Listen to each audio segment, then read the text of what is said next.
Hello dear students. चलिए आज आपका जो गैसीय स्टेट का हमारा सेकंड टॉपिक है उसको हम डिस्कस करेंगे, Maxwell Boltzmann distribution of the molecular velocity.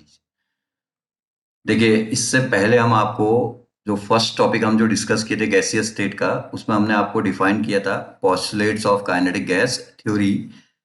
और postulate of kinetic gas theory ये कहता है कि किसी भी गैसीय सिस्टम के अंदर जितने भी गैसियस मॉलिक्यूल्स हैं, सारे गैस मॉलिक्यूल का जो वेलोसिटी है वो एक समान रहता है, कहता है।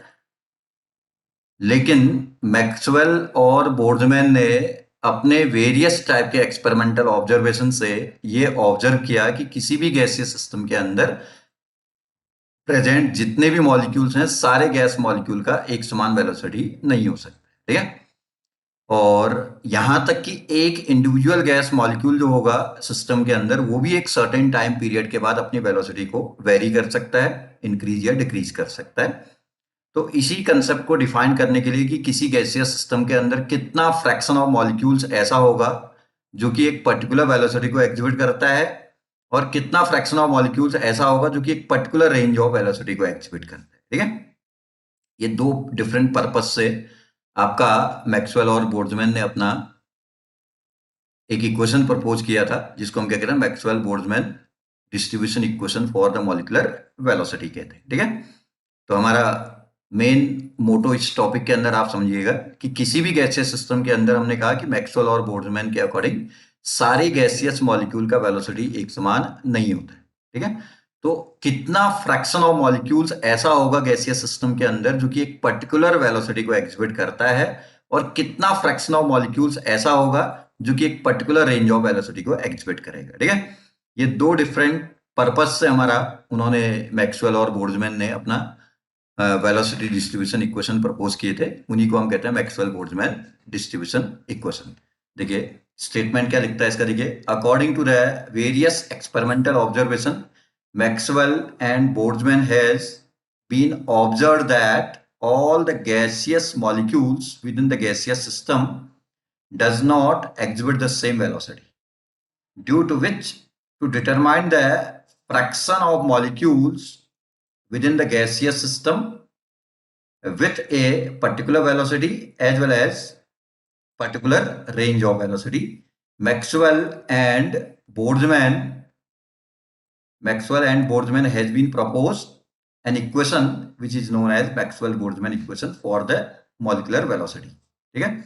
अब देखिए क्या कहता है इक्वेशन, देखिए ये है आपका Maxwell Boltzmann equation, D N C upon N equal to 4 pi M upon 2 pi R T की power 3/2 E to the power minus M C square upon 2 RT D C into C square. इस equation में देखिए RHS में आपको सब कुछ constant दिखेगा, केवल डीसी एंड सी को छोड़ करके, ठीक है। डीसी है आपका रेंज और सी है आपका एक फिक्स वेलोसिटी। सपोज आपको 10 टू 15 मीटर पर सेकेंड वेलोसिटी को एग्जिबिट करने वाले मॉलिक्यूल का फ्रैक्शन कैलकुलेट करना है, तो आप सी की वैल्यू कितना पुट करेंगे, 10, और डीसी कितने का आप चेंज चाह रहे हैं, 10 से 5 का, तो आप 5 मीटर पर सेकेंड इसको पुट करेंगे और इसको रखेंगे 10 मीटर पर सेकेंड। तो यहां से आपका ये जो आरएचएस का एक पर्टिकुलर टेम्परेचर पे एक आरएचएस का एक कैलकुलेशन निकलेगा, डीसी और सी को पुट करेंगे एक पर्टिकुलर टेम्परेचर पे, तो यही कहलाता है आपका DNC upon N, which is the fraction of molecules having the velocity between C and C plus DC। C से C plus DC के बीच में जिन मॉलिक्यूल की वेलोसिटी है, जैसे C आपने 10 पुट किया था, DC आपने 5 पुट किया था, तो 10 टू 10 प्लस 5 15 मीटर पर सेकेंड, 10 से 15 मीटर पर सेकेंड वेलोसिटी जितने फ्रैक्शन ऑफ मॉलिक्यूल्स के द्वारा एग्जिबिटेड होगा सिस्टम के अंदर, वो आपका कैलकुलेट हो जाएगा यहाँ से डीएनसी अपॉन एन के थ्रू, ठीक है। देन उसके बाद इक्वेशन 1 में बोथ साइड एलएचएस और आरएचएस दोनों साइड आप डीसी से डिवाइड करें, तो यहाँ का डीसी डीसी कैंसिल हो जाएगा, यहाँ डीएनसी अपॉन डीसी ये दिख रहा है आपको, DNC upon DC into 1 upon N equal to RHS में रिमेनिंग फैक्टर वही होगा 4 pi M upon 2 pi R T की power 3/2 exponential power minus M C square upon 2 RT into C square. अब इसमें एक पर्टिकुलर टेम्परेचर पे और सारे वेरिएबल कांस्टेंट होंगे एक पर्टिकुलर गैसियस सिस्टम के लिए, केवल आपने सी वेरी करना पड़ेगा।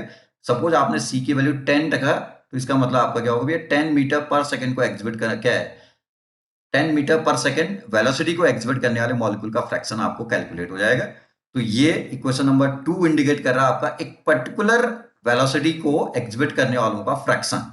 तो यहां से dnc upon dc into 1/n, this is the fraction of molecules having the c velocity, also known as probability factor p। ठीक है, और ऊपर वाला इक्वेशन था एक पर्टिकुलर रेंज ऑफ वेलोसिटी को एग्जिबिट करने वालों का फ्रैक्शन कैलकुलेट करने के लिए। तो ये दोनों इक्वेशन, इक्वेशन 1 एंड इक्वेशन 2, दोनों ही आपका कंबाइंडली मैक्सवेल बोल्ट्जमैन इक्वेशन कहलाता है। एक इक्वेशन है आपका एक पर्टिकुलर रेंज ऑफ वेलोसिटी को मेजर करने के लिए, और एक है आपका एक पर्टिकुलर वेलोसिटी को एग्जिबिट करने वाले मॉलिक्यूल का फ्रैक्शन मेजर करने के लिए। और इसी को हम पर्टिकुलर वेलोसिटी को एग्जिबिट करने वाले मॉलिक्यूल का फ्रैक्शन जो होता है उसी को हम क्या कहते हैं, प्रोबेबिलिटी फैक्टर पी से भी डिनोट करते हैं। देन अब देखिए इक्वेशन 2 के अकॉर्डिंग, इस इक्वेशन 2 के अकॉर्डिंग यदि आप वेलोसिटी c और फ्रैक्शन ऑफ मॉलिक्यूल या प्रोबेबिलिटी फैक्टर p जो भी कहते हैं आप, उनके बीच में यदि आप ग्राफ प्लॉट करते हैं तो ये इस टाइप का आपको ग्राफ ऑब्टेन होता है। ठीक है, ये है फ्रैक्शन ऑफ मॉलिक्यूल जिसकी जगह आप प्रोबेबिलिटी फैक्टर भी कह सकते हैं, और ये है वेलोसिटी c। तो यहां से आपका experimentally most of the gases के लिए आपका एक जनरल ग्राफ आपका इस टाइप का ऑब्जर्व हुआ भी है। ठीक है, तो इस ग्राफ में आपको दो कंक्लूजन्स दिख रहे हैं। पहला कंक्लूजन देखिए, किसी भी गैसियस सिस्टम में, ये कॉमन आपका ग्राफ है जो आपका सभी गैसेस के लिए आपका फॉलो होता है। तो इसमें आपको देखिए बहुत लो वेलोसिटी रेंज में आप देखेंगे तो फ्रैक्शन ऑफ मॉलिक्यूल्स आपको दिख रहा है बहुत कम है। ठीक है, और देखिए बहुत हाई वेलोसिटी रेंज में आप देख रहे हैं तब भी आपका फ्रैक्शन ऑफ मॉलिक्यूल्स आपका मिनिमम है। ठीक है, बहुत लो वेलोसिटी वालों का फ्रैक्शन भी मिनिमम है, बहुत हाई वेलोसिटी वालों का फ्रैक्शन भी आपका मिनिमम दिख रहा है। तो यहां से पहला कंक्लूजन जो आपको दिखता है कि किसी भी गैसियस सिस्टम के अंदर very low and very high velocity को एग्जिबिट करने वाले मॉलिक्यूल का जो फ्रैक्शन होता है वो आपका मिनिमम रहता है। ठीक है, देन सेकंड आपको ऑब्जर्वेशन क्या दिख रहा है, देखिए ये फ्रैक्शन ऑफ मॉलिक्यूल ग्राफ के मैक्सिमम पॉइंट के करस्पॉन्डिंग है। देखिए मैक्सिमम फ्रैक्शन ऑफ मॉलिक्यूल्स के द्वारा एक इंटरमीडिएट वेलोसिटी एग्जिबिट किया जा रहा है। इंटरमीडिएट मींस जिसकी वैल्यू ना बहुत कम है ना ही बहुत ज्यादा है। तो ऐसी वेलोसिटीज को हम क्या कहते हैं, most probable velocity. Means maximum fraction system के अंदर सपोज 100 मॉलिक्यूल हैं तो उसमें से 80-90 मॉलिक्यूल्स आपका इस पर्टिकुलर वेलोसिटी को एग्जिबिट कर रहे होंगे, तो इसलिए उसको हम क्या कहते हैं, maximum sorry most probable velocity. जिस वेलोसिटी के होने की प्रोबेबिलिटी गैसियस सिस्टम के अंदर सबसे ज्यादा है या सबसे ज्यादा मॉलिक्यूल जिस पर्टिकुलर वेलोसिटी को एग्जिबिट करेंगे वो कहलाता है मोस्ट प्रोबेबल वेलोसिटी। ठीक है, तो ये हो गया आपका velocity distribution graph according to Maxwell Boltzmann equation. ठीक है, देन उसके बाद देखिए यहां से हमारा इसी पर बेस्ड आपका एक और, ये पहले तो इसका कंक्लूजन देखिए, from this velocity distribution graph following conclusions are observed. ठीक है, पहला कंक्लूजन क्या कहता है, देखिए within the gaseous system fraction of molecules with very low or very high velocity being minimum। ठीक है ना, जो अभी हम ऊपर कंक्लूड किया आपको डिफाइन किए हुए वही स्टेटमेंट यहाँ पे लिखा हुआ है। दूसरा क्या कर रहा है, within the gaseous system maximum fraction of molecules having an intermediate velocity known as most probable velocity या MPV जिसको आप कहते हैं। देन उसके बाद हम आते हैं देखिए effect of temperature in the velocity distribution graph.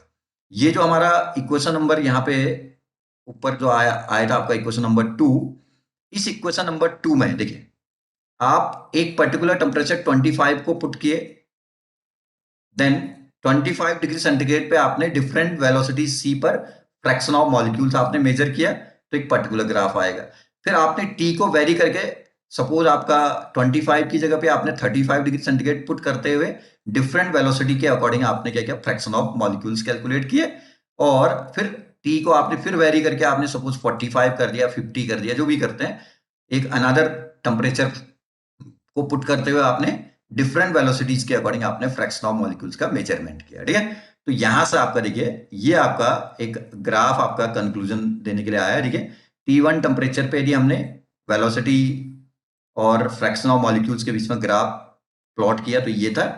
Then थोड़ा सा टेम्परेचर बढ़ा करके हमने T2 टेम्परेचर पे हमने जो ग्राफ मिला वो ये मिला, और T3 टेम्परेचर पे हमारा ग्राफ इस टाइप का मिला।